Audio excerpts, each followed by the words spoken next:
आपके बीच महासंघ राशि झारखंड पधार चुकी है। इनकी जो विषय है शिव गुरु कार्य में हमारी सहभागिता। ये प्रोग्राम शिव गुरु का होता है। जितनी तेजी में शिव गुरु का कार्य फैला है वो इस बात को साबित करता है कि देते हैं अपने अपने क्षमता के अनुसार, अपनी अपनी ताकत के अनुसार सारे लोग मिलकर उस संकल्प को पूरा करने की दिशा में कार्यरत हो। ये हमारा सहभागिता होती है हमारी उस काम में। शिव के गुरु कार्य में सहभागिता एक से जितनी उसकी क्षमता है उससे बढ़ती दे सकता है अगर शिव गुरु की दया हो। कहते हैं गुरु का आदेश अगर शिष्य का जीवन बन जाए, गुरु के आदेश पे अगर शिष्य खड़ा रह जाए तो बहुत से असंभव कार्य भी इस जगत में, इस विश्व में संभव कर उठते हैं। बहुत पुरानी एक कहानी है कि एक गुरु हुए, उनका एक शिष्य था। बहुत तेज बारिश हो रही थी, अंधेरी रात थी। उस अंधेरी रात में, उस घनघोर बारिश में उसके गुरु ने कहा कि आरोही खेतों में मेरे कूद जाएंगी, तेज बारिश है, कोई और है नहीं आसपास में, तुम ही को जाना होगा। तुम जाओ और बारिश के पानी को ऐसे दिखा देना, ऐसे रोकने का प्रयास करना ताकि खेत की जड़ें टूटे नहीं। गुरु का आदेश सर्वोपरि होता है शिष्य के लिए। शिष्य ने आदेश को आत्मसात किया और खेतों की ओर चला गया। जब सारे कोशिशें, सारी खत्म होती चली गई, लेकिन खेत से पानी का निकलना बंद नहीं हुआ और ऐसी स्थिति आई कि उसके पास कोई भी साधन नहीं हुआ, बस उसका एक शरीर बचा हुआ था। उस शरीर में उसके गांव थे। आरोही ने अपने शरीर को भी खेतों की बेरों से लगा दिया। गुरु का आदेश था, गुरु के आदेश में अगर शरीर का भी त्याग करना पड़ता है तो उसे करता है। ऐसी बहुत सी कथाएं, ऐसे बहुत से उदाहरण हमारे आपके सामने होते आए हैं इतिहास में। अभी तो जिनको हमने गुरु बनाया है वो जगत गुरु शिव है, ईश्वर है। उसी ईश्वर को भैया ने कहा कि अपना गुरु बनाइए, बार बार गुरु कहा जाइए कि अपना बनाइए। हमारा मन जिसको अपना समझता है हम उसी के प्रति संवेदनशील होते हैं। हमारा मन समझता है कि मेरा घर है, मेरा परिवार है, मेरी पत्नी, मेरे बच्चे हैं, तो उसकी परवाह करते हैं हम। बगल में, पड़ोस में किसी को कुछ भी होता रहता है, मन ये नहीं समझता कि वो अपना है, तो उसके किसी कष्ट से हमारा कोई वास्ता नहीं होता। यानी कि ये सारी बातें, ये सारा खेल अपना समझने का है। जब तक हमारा आपका मन उसे शिव गुरु को अपना नहीं समझेगा तब तक उस गुरु के प्रति परवाह नहीं जागेगी, प्रेम नहीं जागेगा। इसीलिए भैया ने कहा प्रेम का जगना बड़ा कठिन है। अपना बनाकर तब उस प्रेम को जगाने की कोशिश अगर हम करें तो जल्दी कामयाब होंगे। उस दिशा उन्होंने 3 सूत्र दिए हैं, आप सबको पता है ये 3 सूत्र। पहले सूत्र में उन्होंने कहा है कि गुरु से दया मांगिए। दया मांगना बोली में नहीं कहा, उन्होंने कहा कि मन से, मन को उस स्थिति में ले जाए हम कि मन एक दिन ऐसा हो जाए, ऐसा प्रवृत्ति को हार जाए तब उस गुरु की शरण में जाते हैं हम और दया की स्थिति में आते हैं। अभी थोड़ी देर पहले भाई देवाशीष जी जो बेगूसराय से आए हैं, उन्होंने अपनी चर्चा में ये बातें आपको बताई है कि जब साहब भैया श्री महिमानंद जी चारों तरफ से गुरुओं से भाग गए, उनका मन हताश हो गया, निराश हो गया और बहुत हताशा में, बहुत निराशा में उनके सामने एक ही विकल्प बचा कि उस ईश्वर को, उस गुरु को जो जगत का गुरु अवतार चलाया है, उन्हीं को मैं अपना गुरु बनाऊं और उन्हीं को उन्होंने अपना गुरु बनाया।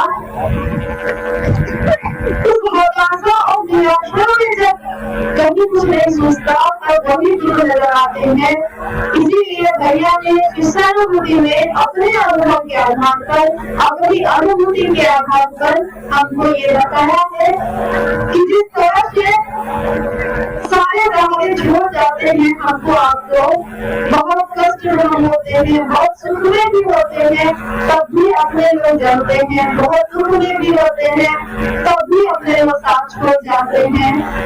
ये बातें साबित करती है कि हमारा आपका जो संबंध लौकिकों में बनता आया है, वो कुछ सीमा तक, कुछ दूरी तक जाकर हमारे साथ छोड़ देता है।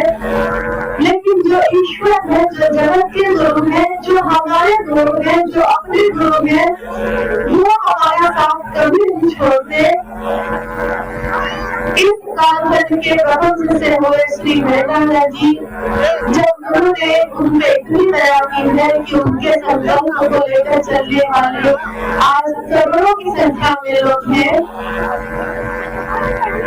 उस गुरु के इस दया भाव में कितनी ऊर्जा है, कितना सैलाब हो रहा है, ये साबित करता है कि गुरु चाहते हैं कि हम आप उनके हो जाए। भैया कहते हैं कि उस शिव गुरु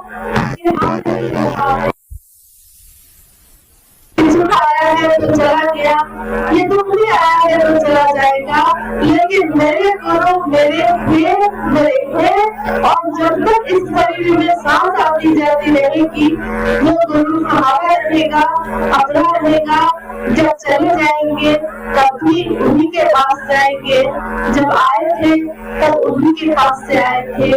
आज हम आप जो इस शरीर से कुछ काम कर पाते हैं, चल पाते हैं, गुरु की सूचना दे पाते हैं दूसरों को, कोई हमारी बात मान लेता है, बातें सुनना बंद कर देते हैं। लेकिन इस गुरु भाई, गुरु बहन के संबंध में कितनी मधुरता, कितनी मिठास और कितनी गहराई है कि कोई एक गुरु भाई किसी सुदूर के किसी गुरु भाई को, अनजाने आदमी को भी देखता है और देखता है कि उसके हाथों में कंगन बंधा है, तो उसे इतना अपना लगता है जितना उसका अपना भाई भी कभी नहीं लगा, अपनी बहन भी नहीं लगी। वो गुरु बहन अपना लगता है, अपनी लगती है, वो गुरु भाई अपना लगता है।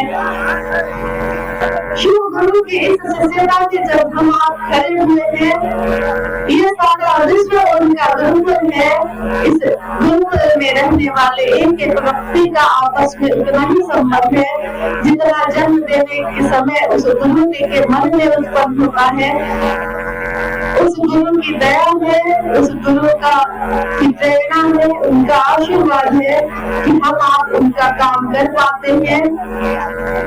हमारा शरीर हमेशा उनका काम करता रह जाए। कहते हैं, भैया ने कहा भी है, शिष्यानुभूति में भी लिखी हुई है ये बात, किसी शिव गुरु है जो अपने शिष्य के सिद्ध ज्ञान के स्तर पर आकर उसे ज्ञान देने की जिम्मेदारी लेते हैं। हमारा मन बहुत छोटा हो सकता है, हमारी इच्छाएं बहुत छोटी हो सकती हैं, लेकिन गुरु हमारा संपूर्ण है, वो हमें अपनी संपूर्णता में ले आएंगे, खींच लाएंगे। बस उनकी शिष्यता में खड़े रहने की जरूरत है। जब उन्हें गुरु मान लिया है तो इससे हम आप नहीं जिए, कभी नहीं दिए, कितनी भी समस्याएं आए, कितना भी सुख, कितना भी दुख, वो गुरु हमारे मन को हमेशा याद रह जाए।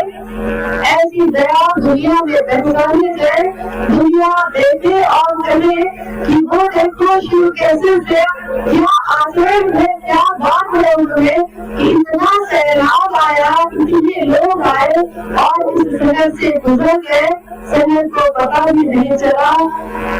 होना ये चाहिए कि शिव कैसे थे दुनिया में उनको स्थापित कर दे और दुनिया जान के नहीं पाए। एक दिल से पैदा होता है, दिल तक पहुँचता है। भैया और दीदी के दिल से पैदा हुई ये बात, ये सोचना, ये संकल्प हर दिल तक उतनी गहराई देंगे जो भैया से दूर है, जो उनके नजदीक है, जो बहुत दूर है, वो भी भैया और दीदी के दिल के उतनी नजदीक है। शिव की शिष्यता में वैसे ही एक समान है, एक जैसे है। महादेव शिव गुरु ऐसी दया हम पे आप करें कि हम उनका काम इस नश्वर शरीर से कर पाए। साहब ऐसा आशीर्वाद दे हमें आपको कि हमारा जीवन, आपका जीवन शिवमय हो, सुखमय हो। शिव की शिष्यता के फूलों की सुगंध उसमें प्रवाहित हो, हवाओं में फैल जाए ये सुगंध, हर दिल तक पहुंचे ये सुगंध। आज इस महोत्सव का ये आयोजन जो था है, ये व्यर्थ न चला जाए। आज हम आप ये संकल्प ले कि जो हमने ये सुना है, अभी थोड़ी देर में आप साहब श्री नित्यानंद जी भैया की बातें सुनेंगे। उनकी बातें अमृत की बूंदों की तरह है, फिर कभी नहीं मिलेगी ये बातें, मिलेंगी भी तो दूसरी तरह से मिलेगी। एक बार जो बरस गई सो बरस गई। आप लोगों से अनुरोध है कि शांति से बैठकर एक एक शब्द होते हैं। शिव की शिष्यता की सुगंध ऐसी होती है हमारे जीवन में, हमारे आचरण में, हमारे हाव भाव बोली में शिव होंगे।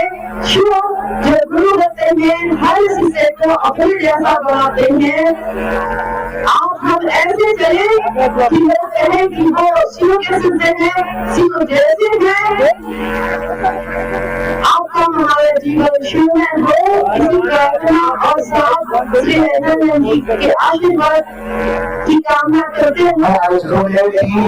इस कार्यक्रम को चलाने का शेड्यूल निर्धारित किया।